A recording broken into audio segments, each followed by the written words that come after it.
कुरुक्षेत्र का भयानक युद्ध तो समाप्त हो गया था, लेकिन क्या वो सच में अंत था? बिल्कुल नहीं। आज के इस गहरे विश्लेषण में हम महाभारत के सबसे रहस्यमयी और अहम हिस्से पर बात करने वाले हैं, श्री कृष्ण का प्रस्थान। अक्सर इसे एक बहुत ही दुखद अंत मान लिया जाता है ना? लेकिन चलिए आज इसे एक अलग नजरिए से देखते हैं और समझते हैं कि ये कोई साधारण विदाई नहीं थी, बल्कि एक बहुत बड़ा और जरूरी ब्रह्मांडीय बदलाव था। जरा हस्तिनापुर के उस शोक कक्ष की कल्पना कीजिए। गांधारी का असीम दुख और उनका वो भयानक क्रोध। उन्होंने सीधे श्रीकृष्ण से कह दिया कि जिस तरह उनके 100 कौरव पुत्रों और वंश का नाश हुआ है, ठीक वैसे ही कृष्ण का अपना यादव वंश भी आपस में लड़कर खत्म हो जाएगा। अब यहां जो बात सबसे ज्यादा हैरान करती है वो है इन दो शक्तियों का आमना सामना। एक तरफ इतना भारी श्राप और दूसरी तरफ श्रीकृष्ण की एकदम अडिग गहरी शांति। उन्होंने बिना कोई बचाव किए बस एक गहरे मौन के साथ उस श्राप को स्वीकार कर लिया। अब सवाल उठता है कि उन्होंने इसे ऐसे ही क्यों मान लिया? क्या ये उनकी हार थी? जी नहीं। इसे समझने के लिए हमें लीला के असली अर्थ को समझना होगा। देखिए, शास्त्रों के अनुसार जब कोई अवतार इस धरती पर आता है ना, तो वो भी प्रकृति के बनाए नियमों से पूरी तरह बंध जाता है। श्री कृष्ण का उस शाप को अपनाना हमें ये बताता है कि दैवीय शक्ति भी भौतिक दुनिया के नियमों का पूरा सम्मान करती है। उनका काम पूरा हो चुका था और अब अवतार की वापसी का समय आ गया था। ये सब तो एक बहुत बड़े ब्रह्मांडीय खेल का हिस्सा था। और इसी समय दो बिल्कुल अलग दुनियाओं का स्पष्ट टकराव साफ दिखने लगा था। एक तरफ तो द्वारका में सांसारिक अराजकता फैल रही थी। यादवों के बीच छोटे छोटे विवाद अब भयंकर क्रोध और कलह में बदल रहे थे, और दूसरी तरफ श्री कृष्ण एक गहरे परम मौन में प्रवेश कर रहे थे। वो जानते थे कि अंत निकट है, इसलिए उन्होंने बहुत ही शांत भाव से प्रभास क्षेत्र के वन की ओर अपनी अंतिम यात्रा की तैयारी शुरू कर दी। वो दृश्य सच में अत्यंत मार्मिक है। सोचिए, श्री कृष्ण वन की ओर जा रहे हैं, लेकिन उन्होंने राजपाट, युद्ध और नेतृत्व के सारे प्रतीक पीछे छोड़ दिए हैं। ना कोई रथ है, ना कोई शंखनाद। उनके हाथों में क्या है? सिर्फ उनकी वो प्यारी बांसुरी। वो बांसुरी जिसने कभी पूरे गोकुल को नचाया था, आज उनके इस शांत सफर की इकलौती साथी थी। वो भौतिक दुनिया के हर आवरण को त्याग कर पूरी तरह से सादगी की ओर लौट रहे थे। और फिर जैसे ही वे प्रभास वन में प्रवेश करते हैं और एक पुराने वटवृक्ष के नीचे बैठते हैं, एक भारी गहरी शांति छा जाती है। ऐसा लगता है मानो प्रकृति भी एकदम शांत हो गई हो। वन के पक्षियों का चहचहाना बंद हो गया, पत्तों की सरसराहट रुक गई। ऐसा महसूस हो रहा था जैसे खुद समय वहीं रोककर किसी चीज की प्रतीक्षा कर रहा हो। उनके चेहरे पर किसी तरह की कोई थकान नहीं थी, बल्कि एक ऐसा ठहराव था जो किसी बहुत लंबी यात्रा के अंतिम पड़ाव पर आता है। लेकिन दिलचस्प बात यह है कि इस घटना की गूंज सिर्फ पृथ्वी तक सीमित नहीं थी। अगर हम गोलोक की बात करें तो समय और मृत्यु से परे उस लोक में भी एक असामान्य सी स्थिरता आ गई थी। राधा को अपने भीतर एक गहरी वेदना महसूस हुई। ये कोई समाचार नहीं था, बस एक गहरी अनुभूति थी कि कुछ पूरा होने वाला है। रुक्मणी भी एक अनकहे डर से गुजरते हुए एक गहरी समझ तक पहुंच गई। उन दोनों को ही ये एहसास हो गया था कि श्री कृष्ण का वो प्रेम और उनका वो विशाल अस्तित्व कभी भी किसी एक भौतिक शरीर तक सीमित नहीं रह सकता। चलिए अब उन अंतिम पलों को एक क्रम में समझते हैं। वो शाम का वक्त था, सूरज ढल रहा था और रोशनी और परछाइयां आपस में घुल मिल रही थी। ठीक उसी समय वन में जरा नाम का एक शिकारी आता है।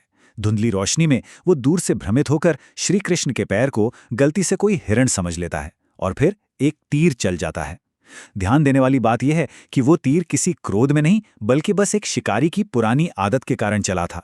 लेकिन जब जरा पास आता है और सच्चाई देखता है, तो वो भयानक डर और पश्चाताप के मारे जमीन पर गिर पड़ता है। इस पूरी कथा का अगर कोई सबसे शक्तिशाली क्षण है तो वो है श्री कृष्ण का वो क्षमादान। जमीन पर गिरे कांपते हुए शिकारी से श्री कृष्ण कहते हैं कि इसमें तुम्हारी कोई गलती नहीं है, ये तो बस विधि का विधान है। सोचिए, ये कोई साधारण क्षमा नहीं थी। ये इस बात का सबसे बड़ा प्रमाण है कि जो कुछ भी घटा वो कोई अपराध या हादसा नहीं था, बल्कि वो तो समय और प्रकृति के चक्र की वो नियति थी जिसे हर हाल में पूरा होना ही था। और यहाँ एक बात जो सच में विस्मित कर देती है वो ये कि जब अवतार ने अपनी देह त्यागी तो पूरे ब्रह्मांड में कहीं कोई उथल पुथल नहीं मची। ना कोई भूकंप आया, ना आसमान फटा। चारों तरफ बस एक बहुत ही शांत और सौम्य सा ठहराव था। प्रकृति ने इस पल को बिना किसी क्रोध या चेतावनी के बस स्वीकार कर लिया, क्योंकि उस दैवीय अवतार का सांसारिक कर्तव्य अब बहुत ही शांति से अपनी मंजिल तक पहुंच चुका था। अंतिम संस्कार का वो माहौल भी बिल्कुल ऐसा ही था, एकदम शांत। जब यादव उस वन में पहुंचे तो उन्होंने क्या देखा? कोई छटपटाहट नहीं, कोई अव्यवस्था नहीं, सिर्फ और सिर्फ असीम शांति। जब चिता जलाई गई तो उस अग्नि में भी कोई उग्रता नहीं थी। वो लपटें भी बिना किसी भारी शोक के बहुत ही शांत भाव से उठ रही थी। ऐसा लग रहा था मानो खुद प्रकृति भी पूरे सम्मान और मौन के साथ इस महान घटना की साक्षी बन रही हो। और द्वारका नगरी के साथ भी बिल्कुल यही हुआ।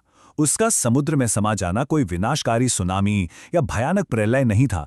ये तो एक ऐसी नगरी का बहुत ही शांतिपूर्ण विसर्जन था जिसका उद्देश्य पूरा हो चुका था। लोगों ने बिना मुड़कर देखे वो नगर छोड़ दिया और समुद्र की लहरों ने बहुत ही प्यार से धीरे धीरे पूरी द्वारका को अपने भीतर समेट लिया। श्री कृष्ण के प्रस्थान के साथ सिर्फ एक जीवन का नहीं, बल्कि एक पूरे युग का अंत हुआ था और एक नए युग की शुरुआत हुई। द्वापर युग और कलयुग के बीच का ये बदलाव बहुत ही गहरा है। देखिए, द्वापर में प्रत्यक्ष दैवीय शक्ति सामने मौजूद थी, धर्म बिल्कुल स्पष्ट था, लेकिन कलयुग में ऐसा नहीं है। यहाँ मार्गदर्शन के लिए हमें पुरानी स्मृतियों और ग्रंथों पर निर्भर रहना पड़ता है। धर्म अब थोड़ा धुंधला हो गया है और सही गलत का चुनाव इंसान को खुद करना है। अब कर्म और सीधे संवाद की जगह दुविधा और हमारी अंतरात्मा ने ले ली है।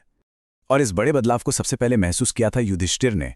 अवतार के बिना वो फैसले जो पहले एकदम आसान और साफ लगते थे, अब वही फैसले दुविधा के बोझ से भारी हो गए थे।